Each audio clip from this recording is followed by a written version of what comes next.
பாலபாஸ்கரன் கொடுக்கும் சிலுவையின் செய்தியை கேட்டுக்கொண்டிருக்கும் யாவரையும் இச்செய்தி மூலமாக சந்திப்பதில் பெரும் மகிழ்ச்சி அடைகிறோம். கர்த்தராகிய இயேசு கிறிஸ்துவனுடைய கிருபையும் தேவனுடைய அன்பும் பரிசுத்த ஆவியானவருடைய ஐக்கியமும் உங்கள் அனைவரோடும் கூட இருப்பதாக. ஆமென்.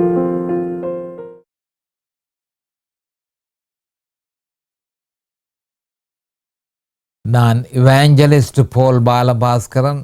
சிலுவையின் செய்தி என்ற இந்த நிகழ்ச்சியில் என் சகோதரர்கள், என் சகோதரிகள், என் நண்பர்கள் எல்லோரையும் மறுபடியும் சந்திப்பதில் நான் பெரும் மகிழ்ச்சி அடைகிறேன்.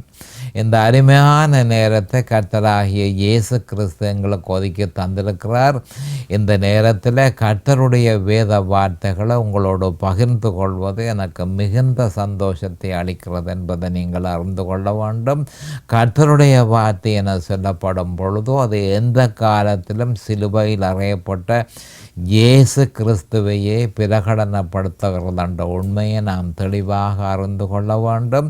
அப்போ கர்த்தருடைய வார்த்தை என சொல்லப்படும் பொழுது மத்தேயு 4:4 நம்முடைய ஆண்டவராகிய இயேசு கிறிஸ்து சாத்தானை நோக்கி, மனுஷன் அப்பத்தினால் மாத்திரமல்ல தேவனுடைய வாயிலிருந்து புறப்படுகிற ஒவ்வொரு வார்த்தையினாலும் பிழைப்பான் என்று தெளிவாக சொல்லியிருக்கிறார். அப்போ தேவனுடைய வார்த்தை என்று சொல்லப்படும் பொழுது அவருடைய வாயிலிருந்து புறப்படுகிற வார்த்தையை பற்றியே இங்கு சொல்லப்பட்டிருக்குது. அந்த வார்த்தையின் மூலமாகவே மனுஷன் பிழைப்பான் என்பதும் உறுதிப்படுத்தப்பட்டிருக்குது. மத்தேயு 4:4 உபாகமம் 8:3 இது பற்றி தெளிவாக சொல்லப்பட்டிருக்கிறது. நாம் இப்பொழுது வேத வார்த்தைக்கு செல்வோம். ரோமர் 8:22 ஆகையால் நமக்கு தெரிந்திருக்கிறபடி இதுவரைக்கும் சர்வ சிருஷ்டியும் ஏகமாய் தவித்து பிரசவ வேதனைப்படுகிறது. இப்போ இதற்கு நான் தெரிந்து கொண்ட தலையங்கம், சகல சிருஷ்டியும் தவித்து பிரசவ வேதனைப்படுகிறது. கவனமாக கேட்டுக்கொள்ளுங்கள். மிக முக்கியமான ஒரு சப்ஜெக்ட். ஏனென்று சொன்னால் இந்த உலகத்தில் கோடிக்கணக்கான மனுஷர்கள் இருக்கிறார்கள். எல்லா மனுஷர்களும் அவ்விசுவாசிகளுக்கு அதன் தாற்பயம் என்னென்று தெரியாது. விசுவாசிகளுக்கு ஏன் நாங்கள் தவிக்கிறோம், ஏன் நாங்கள் பிரசவ வேதனைப்படுகிறோம் என்ற விவரம் அவர்களுக்கு மறுபிறப்பு பெற்ற கிறிஸ்தவர்கள் அதனை அறிவார்கள். ஆனால் கோடிக்கணக்கான மனுஷர்கள் அதனை பற்றி எதுவுமே அறியார்கள் என்பதை நாம் தெளிவாக அறிந்து கொள்ள வேண்டும். நாம் இப்பொழுது ஜெபத்திற்கு கடந்து செல்வோம். அருமையானங்கள் பிதாவே, மக்கு சோஸ்திரம். பரலோகத்தின் தேவனே, மக்கண்டண்டைக்கும் சோஸ்திரம். உம்முடைய குமாரன் இயேசு கிறிஸ்துவ பலியாக சிலுவையில் ஒப்பு கொடுத்து அவருடைய விலையேறப்பெற்ற இரத்தத்தினால் எங்களை மீட்டுக்கொண்டீர். அதற்காக அண்டண்டைக்கும் சோஸ்திரம். அவருடைய இரத்தத்தினால அவர் எங்களுக்காக இந்த பூலோகத்துக்கு மனுஷனாக வந்து இறங்கி அவர் சிலுவையில் சிந்தின இரத்தத்தின் மூலமாக எங்களுடைய பாவங்கள் எல்லாம் கழுவப்பட்டு பாவத்தின் கடன்கள் எல்லாம் கொடுத்து தீர்க்கப்பட்டு அந்த பாவத்தின் பிடியில இருந்தும் நாம் முற்றும் முழுதுமாக விடுதலையானோம்.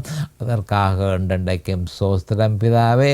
இந்த நேரத்தில் இதனை கேட்டுக்கொண்டிருக்கும் என் சகோதர சகோதரிகள், நண்பர்கள் எல்லோரையும் தேவரீர் ஆசீர்வதித்து அபிஷேகித்து உம்முடைய வேத வார்த்தைகளை சரியான முறையில் அறிந்து கொள்ளக்கூடியதாக பிரகாசமான மனக்கண்களை தேவரீர் அவர்களுக்கு கொடுத்தருள வேணுமென்றும், அதே நேரம் அடியேனையும் அபிஷேகித்து உம்முடைய வேத வார்த்தைகளை நிதானமான முறையில் போதிக்க உம்முடைய பரிசுத்த ஆவியானவர் அவரே முன்னின்று போதனையை செய்ய வேணும் என்று இயேசு கிறிஸ்துவின் நாமத்தினால் கேட்டுக்கொள்கிறேன் பிதாவே. ஆமேன் and amen and amen. Hallelujah, hallelujah, hallelujah. Thank you Jesus, thank you Jesus. இப்போ கடைசி செய்தியில் குறிப்பாக இறுதியாக நான் உங்களுக்கு எபேசியர் 6:12 பற்றி நான் உங்களுக்கு விளங்கப்படுத்தி கொண்டிருந்தேன். அதில் இருக்கிற ஒவ்வொரு வேத வாக்கியங்களை ஒவ்வொரு சொற்களாக எடுத்து நான் உங்களுக்கு விளங்கப்படுத்தி கொண்டிருந்தேன். கடைசியாக அதிகாரங்களோடும் இப்பிரபஞ்சத்தின் அந்தகார லோகாதிபதிகளோடும் அதை பற்றி நாங்கள் மறுபடியும் திருப்பி அதனுடைய விவரத்தை பார்ப்போம். அப்போ துரத்தனங்கள் என்று சொல்லும் பொழுது யாரை பற்றி சொல்லப்பட்டிருக்கிறது? விழுந்து போன தேவதூதர்கள். இவர்கள் 24 மணித்தியாலமும் மனுஷர்களுக்கு எதிராக, தேவனுடைய சிருஷ்டிக்கு எதிராக, அதனை நிர்மூலமாக்குவதற்காக தம்மாலே அவ்வளவு முயற்சியையும் செய்து கொண்டிருக்கிறார்கள்.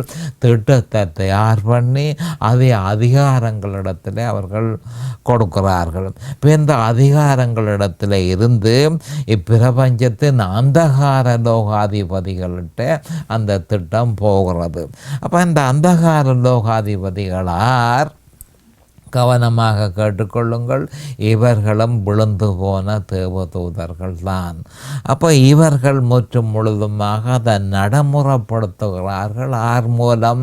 அந்த திட்டத்தில் சொல்லப்பட்டிருக்கிற மைனூட்டாக சொல்லப்பட்டிருக்கிற ஒவ்வொரு விஷயத்தையும் நடைமுறைப்படுத்துறது இவர்கள் அல்ல. உண்மையில் அசுத்த ஆவிகள் தான் அதை நடைமுறைப்படுத்துகிறது. அப்போ அசுத்த ஆவிகளுக்கு அதை விளங்கப்படுத்தி அதை எப்படி செய்ய வேணும் என்று சொல்லி இந்த பிரபஞ்சத்தின் அந்தகார லோகாதிபதிகள் 24 மணித்தியாலமும் கர்த்தருடைய சிருஷ்டியை நிர்மூலமாக்குவதற்கு தங்களாலான அவ்வளவுத்தையும் சாத்தானுடைய இருளின் ராஜ்யத்தை சேவித்து அவர்கள், கவனமாக கேட்டுக்கொள்ளுங்கள், பயங்கரமான அலுவல்களை செய்து எத்தனையோ மனுஷர்களை பாதாளத்தில் தள்ளி போட்டார்கள். எத்தனையோ மனுஷர்களை பாதாளத்துக்கு கொண்டு போகிறார்கள் என்ற உண்மையை கிறிஸ்தவர்கள் அறிந்தால் தேவனுடைய வழி என்ன என்பதை அவர்கள் அறிந்து இந்த தீய சக்திகளுக்கு எதிராக என்ன மாதிரி யுத்தம் செய்ய வேணும் என்று சொல்லி ஆண்டவர் சொல்லியிருக்கிறாரோ அந்த மாதிரி யுத்தத்தை செய்து இந்த தீய சக்திகளிடமிருந்து தப்பலாம் என்பதை எபேசியர் 6:11 சொல்லப்பட்டிருக்கு. அப்போ இப்பிரபஞ்சத்தின் அந்தகார லோகாதிபதிகளோடும் வான மண்டலங்களில் உள்ள பொல்லாத ஆவிகளின் சேனைகளோடும் நான் ஏற்கனவே உங்களுக்கு சொல்லியிருந்தேன். அது ஒரு அனுமானம் என்று சொல்லியிருந்தேன். அதாவது சுருக்கமாக என்ன நடக்குது என்று சொன்னால், அந்த மனுஷர் போல தோற்றத்தை உள்ள ஆதாமுக்கு முன்பு வாழ்ந்த அந்த மனுஷர்கள் இப்பொழுது சரீரம் இல்லாமல் ஆவியும் ஆத்துமாவோடையும் அசுத்த ஆவிகளாக வான மண்டலத்தில் சேனைகளாக அவர்கள் நிற்கிறார்கள். அவர்கள்தான் பிரபஞ்சத்தின் அந்தகார லோகாதிபதிகளுடைய திட்டத்தை கொண்டு வந்து நடைமுறைப்படுத்துபவர்கள். அசுத்த ஆவிகள், ரிலீஜியஸ் ஸ்பிரிட், மத ஆவிகள், அதுகள் தான் என்பதை நாம் தெளிவாக அறிந்து கொள்ள வேண்டும். இவைகளே மனுஷனுக்குள்ள பூரக்கூடிய முறையிலே இருக்கிறார்கள். தேவதூதர்கள் அவர்களுக்கு சரீரம் உண்டு, ஆவிக்குரிய சரீரம் உண்டு. அவர்கள் மனுஷருக்குள்ள புக மாட்டார்கள். அப்போ இந்த அசுத்த ஆவிகளே மனுஷருக்குள்ள பூந்து பாரதூரமான தாக்கத்தை ஏற்படுத்தி வருத்தங்கள், நோய்கள், டிப்ரெஷன், ஆப்ரேஷன், இதுகள் எல்லாத்துக்கும் காரணமானது இந்த அசுத்த ஆவிகளே. அப்போ இவைகளோட நமக்கு போராட்டம் உண்டு என்று பவுல் அப்போஸ்தலர் சொல்லியிருக்கிறார். பூமி முழுவதிலும் தேவனுக்கு எதிராக பெரும் கலகத்தில் ஈடுபட்டு அதிலுள்ள சகல சிருஷ்டியும் தங்களை கெடுத்த வண்ணமாக இருக்கின்றனர் என்றதை நாம் அறிந்து கொள்ள வேண்டும். இதற்கு காரணத்தை கர்த்தரே எரேமியா 4:22 தெளிவாக சொல்லியிருக்கிறார். இது என்னென்று கலகம் ஏற்படுது. இந்த தேவதூதர்கள் மனுஷர்கள் போன்றவர்கள், அந்த மனுஷர்களோட இந்த பூமியில் இருக்கிற மனுஷர்களோட தொடர்பு கொண்டு லோர்ட் பயங்கரமான கலகத்தை இந்த பூமியிலே ஏற்படுத்தி கொண்டிருக்கிறார்கள். அதற்குரிய காரணத்தையும் நம்முடைய ஆண்டவர் 4:22 தெளிவாக சொல்லியிருக்கிறார். மேலும் சற்று விவரமாக இதனை பற்றி ஆராய்வது பொருத்தமானது என்பதை நாம் அறிந்து கொள்ள வேண்டும். இதுவரைக்கும் சகல சிருஷ்டியும் ஏகமாய் தவித்து பிரசவ வேதனைப்படுகிறது. கவனமாக பார்த்து கொள்ளுங்கள். ரோமர் 8:22 சொல்லப்பட்டிருக்கு, இதுவரைக்கும் சகல சிருஷ்டியும் ஏகமாய் தவித்து. இந்த தீய சக்திகள், அதாவது தேவதூதர்கள், விழுந்து போன தேவதூதர்களினாலும் மற்றது வான மண்டலத்தில் உள்ள பொல்லாத சேனைகளோடும் இந்த பூமியில் இருக்கிற மனுஷர்கள் அதுகளுக்கு செவி கொடுத்து அவர்களும் அதாவது முற்றும் முழுதுமாக தங்களாலே ஆன கலகத்தை தேவனுக்கு எதிராக செய்து அவருடைய சிருஷ்டியை நிர்மூலமாக்கி கொண்டிருக்கிறார்கள். ஆனபடியால் அந்த சிருஷ்டி தவித்து பிரசவ வேதனைப்படுகிறது, தவிக்கிறது, என்ன செய்கிறது என்று தெரியாமல் தவிக்கிறது. அப்போ சகல சிருஷ்டியும் வேதனையை அனுபவித்த வண்ணமாக இருக்கிறது என்பதை நாம் அறிந்து கொள்ள வேண்டும். அப்போ 2 சொல்லப்பட்டிருக்கு. ஒன்று தவித்து, மற்றது பிரசவ வேதனை என்பதன் பொருள் ஒன்றில் நம்பிக்கை இல்லை, ஆனால் மற்றதில் நம்பிக்கை உண்டு. கவனமாக கேட்டுக்கொள்ளுங்கள். தவிக்கும் பொழுது நம்பிக்கை இல்லை, என்ன செய்கிறது என்று தெரியல. பிசாசுகள் என்ற பிரச்சனை தாங்கலாமல் இருக்கு, உலகத்தின் பிரச்சனை தாங்க இல்லாமல் கிடக்கு, மாம்சத்தின் பிரச்சனை தாங்க இல்லாமல் கிடக்குது. அப்போ நம்பிக்கை இல்லை, இதனையே தவித்து என்று சொல்லப்படுகிறது. ஆனால் அதே நேரம் பிரசவ வேதனை உண்டு என்பதையும் அவர்கள் சொல்லுகிறார்கள். அப்போ ஒன்றில் நம்பிக்கை இல்லை, ஒன்றில் நம்பிக்கை உண்டு என்பதை தெளிவுபடுத்துகிறது. அது எப்படி என்றால், தவிக்கும் பொழுது நம்பிக்கை இல்லை, ஆனால் பிரசவ வேதனைப்படும் பொழுது சீக்கிரமாய் ஆறுதல் உண்டு, சீக்கிரமாய் ஆறுதல் உண்டு என்பது உணர்த்தப்படுகிறது. அப்போ கிறிஸ்தவர்கள் தவிப்பும் பிரசவ வேதனைகளை அனுபவித்த வண்ணமாக இருக்கிறார்கள். ஒன்றில் நம்பிக்கை இல்லை, மற்றதில் நம்பிக்கை இருக்கு. ஏனென்றால் பிரசவ வேதனை இன்னும் கொஞ்ச நேரத்தில் இந்த பிரச்சனையில் இருந்து நான் விடுதலை ஆவேன் என்ற நம்பிக்கை கிறிஸ்தவர்களுக்கு உண்டு. ஆம், கிறிஸ்தவர்களாகிய நமக்கு தவிப்பும் பிரசவ வேதனையும் உண்டு என்பதனையும் நாம் விடுதலை அடைவதற்கு நம்பிக்கையோடு இருக்கிறோம் என்பதனையும் பவுல் அப்போஸ்தலர் 2 கொரிந்தியர் 5:1-4 தெளிவாக சொல்லியிருக்கிறார். பரிசுத்த ஆவியினாலே ஏவப்பட்டு சொல்லியிருக்கிறார். 2 கொரிந்தியர் 5:1-4 பூமிக்குரிய கூடாரமாகிய நம்முடைய வீடு அழிந்து போனாலும் தேவனால் கட்டப்பட்ட கைவேலை இல்லாத நித்திய வீடு பரலோகத்தில் நமக்கு உண்டென்று அறிந்திருக்கிறோம். ஏனெனில் இந்த கூடாரத்திலே நாம் தவித்து, இந்த கூடாரத்திலே நாம் தவித்து நம்முடைய பரம வாசஸ்தலத்தை தெரித்து கொள்ள மிகவும் வாஞ்சை உள்ளவர்களாய் இருக்கிறோம். தரித்து கொண்டவர்களானால் நிர்வாணிகளாய் காணப்பட மாட்டோம். இந்த கூடாரத்தில் இருக்கிற நாம் பாரம் சுமந்து தவிர்க்கிறோம். இந்த போர்வையை களைந்து போட வேண்டும் என்று விருப்பம் இல்லாமல் மரணமானது ஜீவனாலே விளங்கப்படுவதற்காக போர்வை தரித்தவர்களாய் இருக்க வேண்டும் என்று விரும்புகிறோம் என்று சொல்லப்பட்டிருக்கிறது. அப்போ என்ன சொல்லப்பட்டிருக்கிறது? இதனுடைய ஆவிக்குரிய பொருளை நாம் தெளிவாக அறிந்து கொள்ள வேண்டும். ஒவ்வொரு சொற்களாக நாம் பார்ப்போம்.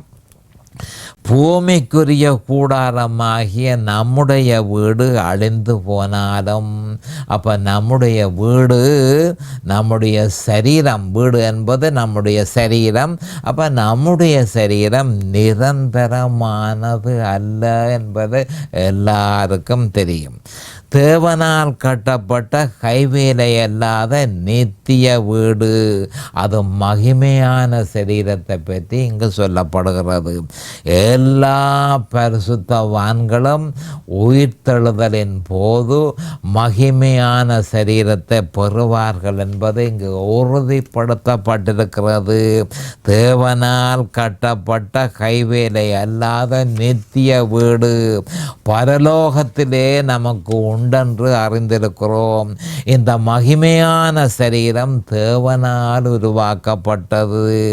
அது நித்திய காலமாக ஜீவிக்கும். அதற்கு முடிவில்லை. சதாகாலமும் அது ஜீவிக்கும் என்ற உண்மையை நாம் அறிந்து கொள்ள வேண்டும். ஏனெனில் தற்போதைய சரீரத்தை பற்றி சொல்லப்படுகிறது.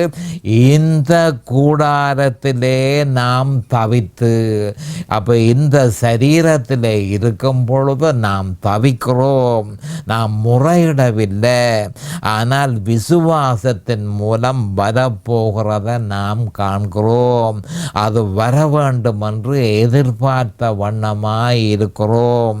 நம்முடைய பரமவாசஸ்தலத்தை தரித்து கொள்ள மிகவும் வாஞ்சை உள்ளவர்களாய் இருக்கிறோம். வரப்போகிற உயிர்த்தெழுதலை பற்றி இங்கு சொல்லப்பட்டிருக்கிறது. அப்பொழுது என்ன நடக்கும்? அழிவுக்கு ஏதுவாகிய இது அழியாமையும், சாவுக்கு ஏதுவாகிய இது சாவாமையும் தரித்து கொண்டவர்களானால் நிர்வாணிகளாய் காணப்பட மாட்டோம். அப்போ இதை பற்றி கவனமாக பாருங்கள். அப்போ என்ன சொல்லப்பட்டிருக்கு? போர்வை இல்லாத அகதிகளாக காணப்பட மாட்டோம். தரித்து கொண்டவர்களானால் நிர்வாணிகளாய் காணப்பட மாட்டோம். போர்வை இல்லாத அகதிகளாக காணப்பட மாட்டோம். ஆனால் ஒளியினால் மூடப்பட்டிருப்போம். எல்லோரும் சந்தோஷப்பட வேண்டிய விஷயம். ஒளியினால் மூடப்பட்டிருப்போம். இதை பற்றி 1 கொரிந்தியர் 15:41-42 சூரியனுடைய மகிமையும் வேறே, சந்திரனுடைய மகிமையும் வேறே, நட்சத்திரங்களுடைய மகிமையும் வேறே.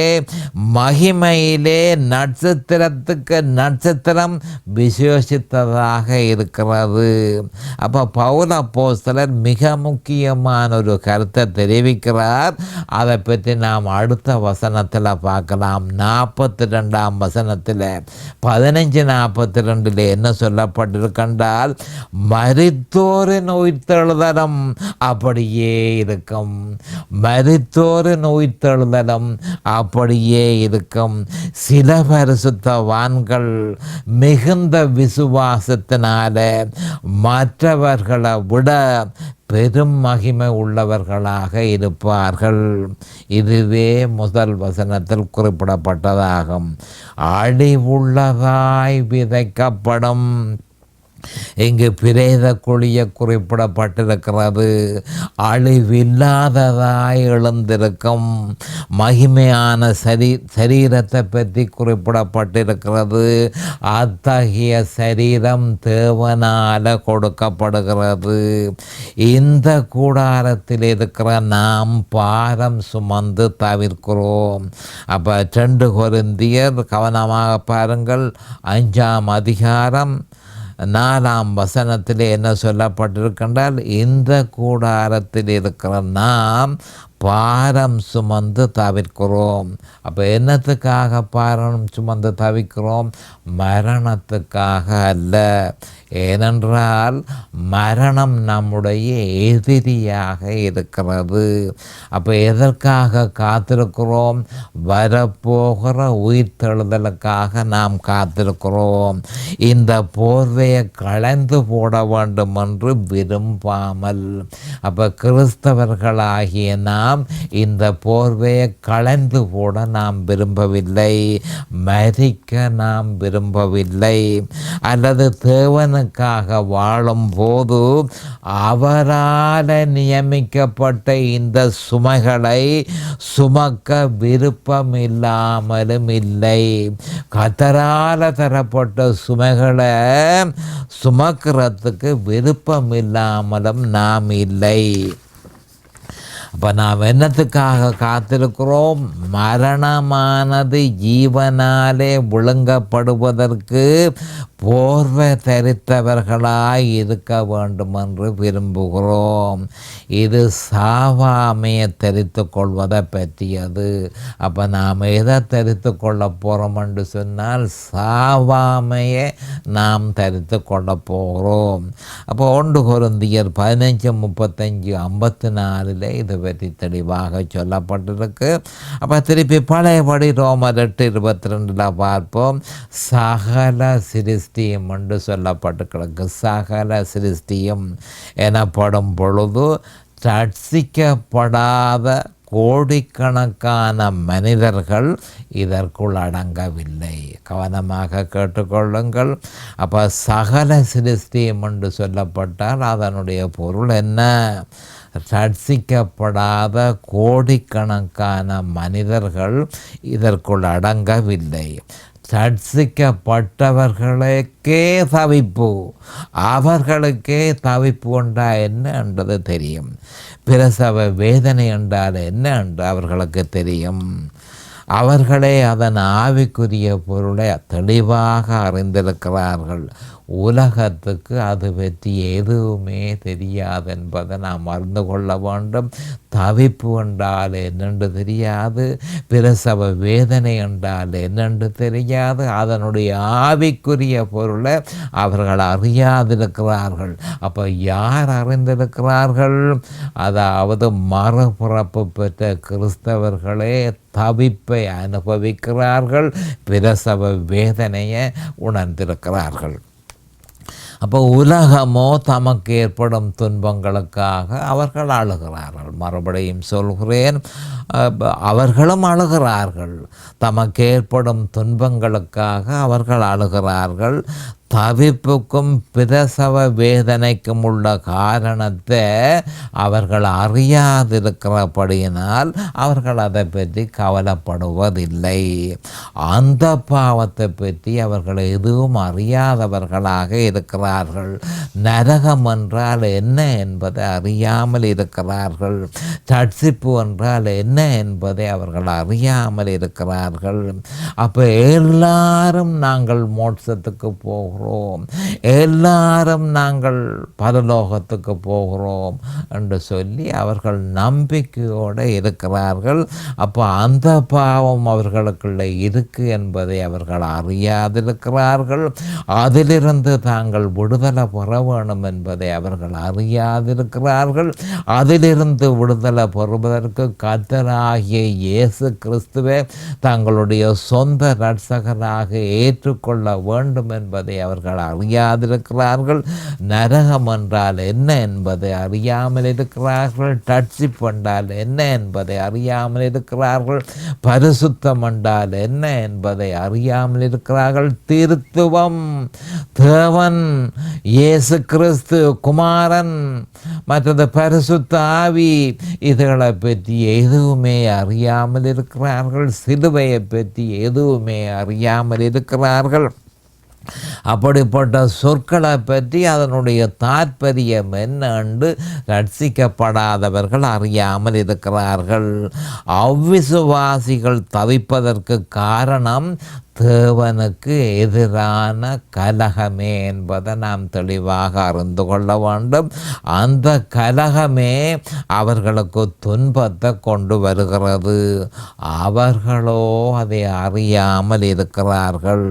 அவர்கள் ரட்சிக்கப்படும் வரையும் இதனை அறிவது சாத்தியமில்லை என்பதை நாம் தெளிவாக அறிந்து கொள்ள வேண்டும். மறுபடியும் சொல்ல விரும்புகிறேன், அவிசுவாசிகளுக்கு பிரசவ வேதனை என்றால் வேதத்தில் சொல்லப்பட்ட பிரசவ வேதனை என்ன என்பதை அவர்கள் அறியாமல் இருக்கிறார்கள். தவிப்பை பற்றி அவர்கள் எதுவுமே அறியாமல் இருக்கிறார்கள். அப்போ ஆவிக்குரிய விஷயங்கள் ஒன்றையும் அவர்கள் அறியாமல் இருக்கிறபடியினால் அவர்கள் அதை பற்றி அவ்வளவாக கவலைப்படுவது இல்லை. ஆனால் ரட்சிக்கப்பட்டவர்கள் அதற்குரிய காரணத்தை அறிந்திருக்கிறார்கள். விசுவாசிகள் பிரசவ வேதனைப்படும் பொழுது தமக்கு விடுதலை உண்டென நம்பிக்கை கொண்டிருக்கிறார்கள். அப்போ பிரசவ வேதனை, அவ்வளவு வேதனை, தாங்க முடியாத வேதனையை அவர்கள் இந்த பூலோகத்தில் இருக்கும் பொழுது சந்திக்க வேண்டியதாக இருக்கு. அப்போ அவர்கள் தவிக்கிறார்கள், பிரசவ வேதனைப்படுகிறார்கள். ஆனால் அதே நேரம் இந்த பிரசவ வேதனை முடிவுக்கு வரப்போகுது என்று சொல்லி வானத்தை அண்ணாந்து பார்த்து, தேவனே இது எப்போ முடிவுக்கு வரும், இது எப்போ முடிவுக்கு வரும், எப்போ நீர் வருவீர், எப்போ வந்து எங்களை நீர் கொண்டு போவீர், அதற்கு நாங்கள் தயாராக இருக்கிறோம், உம்முடைய வேத வார்த்தையை நாம் நம்புகிறோம் என்று சொல்லி கிறிஸ்தவர்கள் இந்த நேரமும் பிரசவ வேதனை படைக்கையே அவர்கள் நம்பி இருக்கிறார்கள். தமக்கு விடுதலை உண்டென நம்பிக்கை கொண்டிருக்கிறார்கள். அவ்விசுவாசிகளும் விடுதலையை நாடுகிறார்கள். அந்த விடுதலை மனிதனால மனுஷனுக்கு கொடுக்கப்படும் விடுதலை, மனுஷனால மனுஷனுக்கு கொடுக்கப்படும் விடுதலை. அப்படியான விடுதலை அல்ல என்பதை நாம் அறிந்து கொள்ள வேண்டும். ஏனென்றால் சாவுக்கு ஏதுவான சரீரத்தையும் மரண சரீரத்தையும் பாவ சுபாவத்தையும் உடைய மனுஷனுக்கு தெரியாது தான் சாவுக்கு ஏதுவான சரீரத்தை உடையவனாக இருக்கிறான், மரண சரீரத்தை உடையவனாக இருக்கிறான், பாவ சுபாவத்தை உடையவனாக இருக்கிறான் என்று சொல்லி ரட்சிக்கப்படாத மறுபிறப்பு பெறாத மனுஷனுக்கு தெரியாது. ஆனபடியால் அவன் தேவனை நாடாமல், உண்மையான தேவனை நாடாமல் அதிகமாக மனுஷர்களை நாடுவது உண்டு. ஆனால் மனுஷனாலே அந்த பிரச்சனைக்கு தீர்வு கொடுக்க முடியாது. இது ஆவிக்குரிய பிரச்சனை, அதாவது ஆவிகளுடைய பிரச்சனை. இந்த பிரச்சனைக்கு தேவன் சொல்லியிருக்கிறார், அதுக்கு ஒரே ஒரு வழி, சிலுவையில் அறையப்பட்ட இயேசு கிறிஸ்து. அப்போ மனுஷனுக்கு இது பற்றி, அப்போ மனுஷன் ஒரு காலம் எந்த மனுஷனாக இருந்தால் என்ன, எந்த அளவு படிப்பறிவு உள்ள மனுஷனாக இருந்தால் என்ன, மனுஷனாலே அவனுடைய பிரச்சனைக்கு தீர்வு காண முடியாது. இது பற்றி ரோமர் 3:23 எல்லாரும் பாவம் செய்து தேவ மகிமையற்றவர்களாகி என்று சொல்லப்பட்டிருக்கிறது. அப்போ மனுஷன் தொடர்ந்து பாவம் செய்து கொண்டிருக்கிறான், தேவனுக்கு எதிராக பாவம் செய்து கொண்டிருக்கிறான். ஆனபடியால் அவன் தேவ மகிமையற்றவனாக இருக்கிறான். அப்போ தேவ மகிமையற்ற ஒரு மனுஷன் இன்னொரு மனுஷனுக்கு உதவி செய்ய முடியுமோ? ஒரு பொழுதும் முடியாது. அப்போ தேவனால் கொடுக்கப்பட்ட தீர்வை மனுஷன் நாடும் வரையும் மனுஷனுக்கு விடுதலை இல்லை என்பதை நாம் தெளிவாக அறிந்திருக்க வேண்டும். இப்பொழுது நேரம் சமீபமாகிவிட்டது. அடுத்த செய்தியில் நான் உங்களை சந்திக்கும் வரை கர்த்தராகிய இயேசு கிறிஸ்துவின் நாமத்தினால் நான் உங்களை ஆசீர்வதிக்கிறேன். அவருடைய கிருபையும் அவருடைய இரக்கமும் உங்களுக்கு தாராளமாக கிடைப்பதாக இயேசுவின் நாமத்தில் பரிசுத்த பிதாவே. ஆமேன் அண்ட் ஆமேன் அண்ட் ஆமேன். இந்த சிலுவையின் செய்தியை கேட்பவர்கள் அதன் ஆவிக்குரிய பலனை பூரணமாக அடைய வேண்டும் என்பதே நம்முடைய பிரார்த்தனையாகும். தொலைபேசி மூலம் தொடர்பு கொள்ள விரும்புவோர் 647 4651224 மூலமும், இமெயில் மூலம் தொடர்பு கொள்ள விரும்புவோர் paulbalabaskaran@gmail.com மூலமும் தொடர்பு கொள்ளலாம்.